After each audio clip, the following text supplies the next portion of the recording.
Hello student, इस video के अंदर हम चैप्टर नंबर 3 मेटल्स और नॉन मेटल्स को थोड़ा और आगे डिस्कस करेंगे। लास्ट पॉइंट हमारा था एनरिचमेंट ऑफ ओर्स, यानी अर्थ क्रस्ट से आपको जो भी मेटल मिलेगा वो और प्लस गैंग के फॉर्म में मिलेगा। गैंग क्या होता है? इम्प्योरिटीज़। तो और से इम्प्योरिटीज को हटाना, गैंग को हटाना, उसको हम क्या बोलते हैं? Enrichment of ऑर्स। ओके, अब आप ध्यान से देखो, एनरिचमेंट ऑफ ऑर्स में हमने अलग अलग मेथड देखी, जिसमें और प्लस गैंग को पाउडर कर दिया जाता है, क्रश्ड कर दिया जाता है, फिर अलग अलग प्रोसेस की जाती है, जैसे hydraulic washing, magnetic separation, froth flotation, chemical refining जिसको लीचिंग बोलते हैं, और एक मेथड मैंने आपको बताया था सेंट्रीफ्यूगेशन। ओके, अब हम नेक्स्ट पॉइंट पे चलते हैं। तो हमारे पास पहले क्या था? और प्लस गैंग। अब गैंग तो हमने हटा दिया है, अब हमारे पास क्या रहता है? और। अब इस और को, इस और से मेटल किस तरीके से एक्सट्रैक्ट करेंगे? तो ध्यान से देखो, मेंशन द स्टेप्स। आपको स्टेप्स बताने, चार्ट बता रहा हूँ आपको, मैं चार्ट समझा रहा हूँ। Mention the steps involved in the extraction of pure metal. Extraction of pure metal from its ore. From its ore. Okay, तो ध्यान से देखना कि हमारे पास स्टार्टिंग में क्या था? और प्लस गैंग था, और प्लस गैंग था। हमने क्या किया? एनरिचमेंट किया, यानी गैंग को हटा दिया हमने, यानी अब हमारे पास और आ गया है। और क्या है? ऐसे मिनरल जिसके अंदर मेटल का परसेंटेज बहुत ही ज़्यादा हो और उसका एक्सट्रैक्ट करना प्रॉफिटेबल हो, फायदे कारक हो।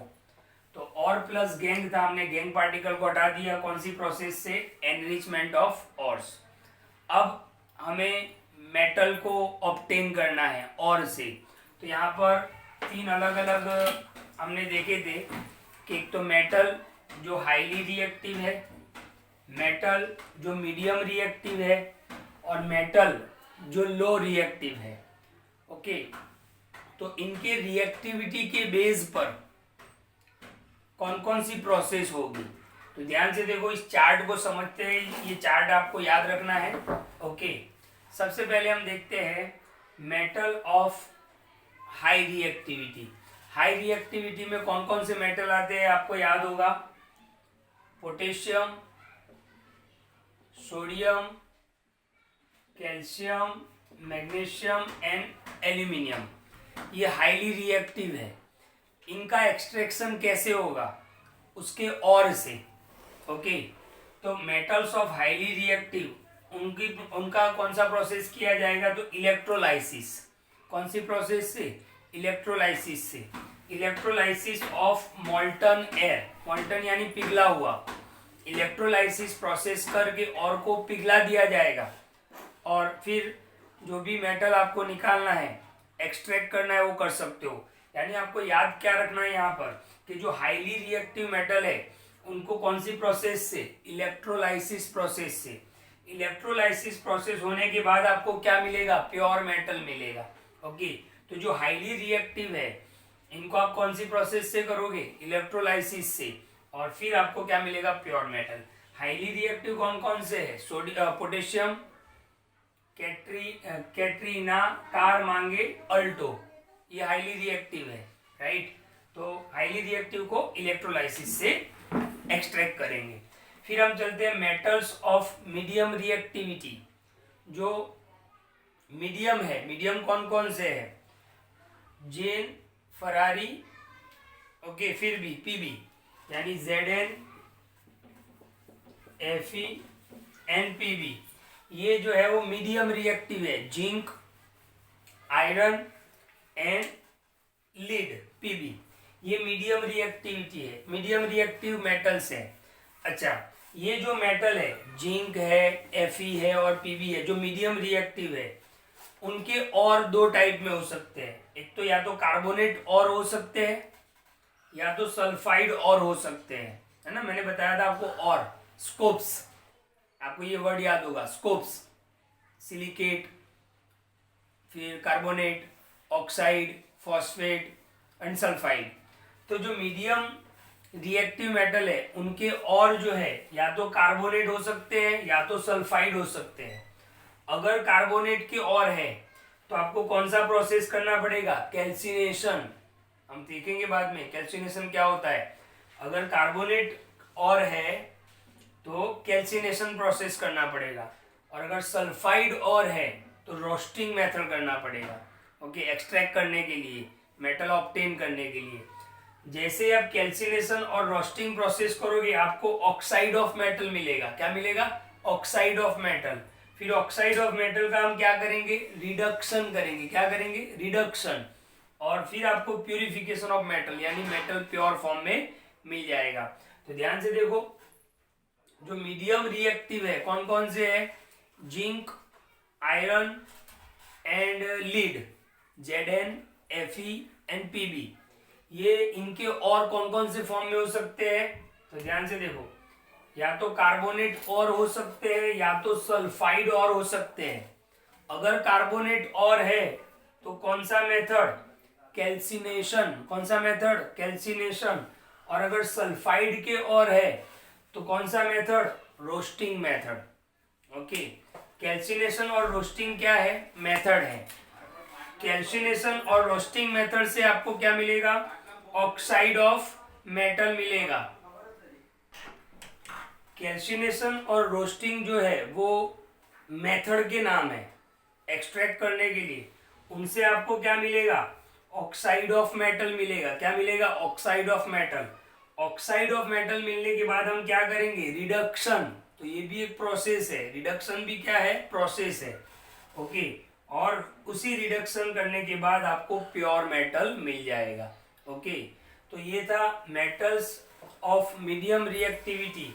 अब हम लास्ट पे चलते हैं, ध्यान से देखो, मेटल्स ऑफ लो रिएक्टिविटी।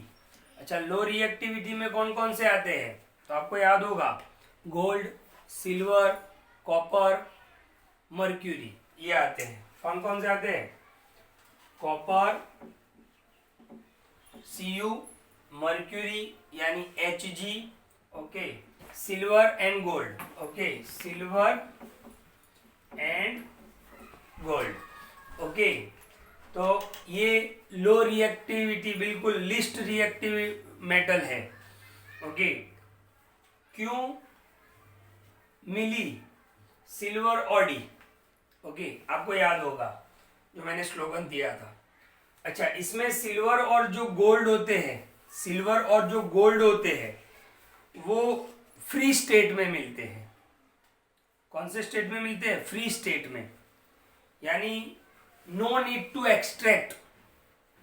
इनको एक्सट्रैक्ट करने की जरूरत नहीं होती है क्योंकि ये फ्री स्टेट में मिलते हैं।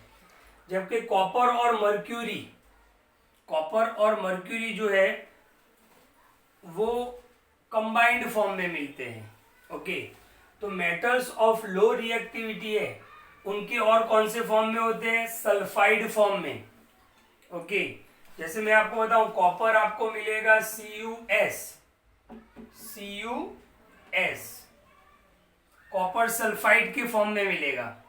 और मर्क्यूरी है वो भी आपको HgS, ओके, जिसको सिनेबार बोलते हैं। क्या बोलते हैं, सिनेबार, HgS यानी मर्क्यूरी। इसका जो और होता है वो सल्फाइड फॉर्म में होता है, HgS, जिसको क्या बोलते हैं, सिनेबार। सिनेबार क्या है, और है।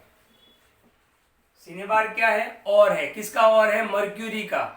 ये क्वेश्चन हम जब डीप में देखेंगे तब हम पढ़ेंगे, लेकिन अभी से इसलिए बता रहा हूं ताकि आपको नाम याद रहे कि सिनेबार क्या है, एक और है जो मर्क्यूरी का है। ओके, तो मेटल्स जो लो रिएक्टिव होते हैं उनके और कौन से फॉर्म में होते हैं, सल्फाइड के फॉर्म में होते हैं। फिर इसको हम क्या करेंगे, सल्फाइड के फॉर्म में होता है तो उसको रोस्टिंग किया जाता है। तो यहाँ पर भी सल्फाइड के फॉर्म में उसको रोस्टिंग प्रोसेस में डाला जाएगा। रोस्टिंग प्रोसेस क्या है हम आगे देखेंगे। ओके, रोस्टिंग के बाद आपको क्या मिलेगा, मेटल ऑक्साइड मिलेगा, ऑक्साइड ऑफ मेटल। ओके, क्या मिलेगा आपको, ऑक्साइड ऑफ मेटल। और फिर उसको क्या किया जाएगा, रिफाइनिंग किया जाएगा। ओके, तो ध्यान से देखो, यहाँ पर एक नाम आपको याद रखना है, HGS, HGS क्या है? मर्क्यूरी का HGS का नाम क्या है? सिनेबार। सिनेबार क्या है? और है, जो मर्क्यूरी का सल्फाइड फॉर्म है। तो मेटल्स जो लो रिएक्टिविटी है उनके अंदर सल्फाइड और होते हैं, उनको रोस्टिंग प्रोसेस में डालेंगे, ऑक्साइड ऑफ मेटल्स, और लास्ट में क्या करेंगे? रिफाइन करेंगे। तो यहाँ पर आपने देखा कि जो हाई रिएक्टिव है उसको इलेक्ट्रोलाइसिस में डाला जाएगा और प्योर मेटल ऑब्टेन किया जाएगा।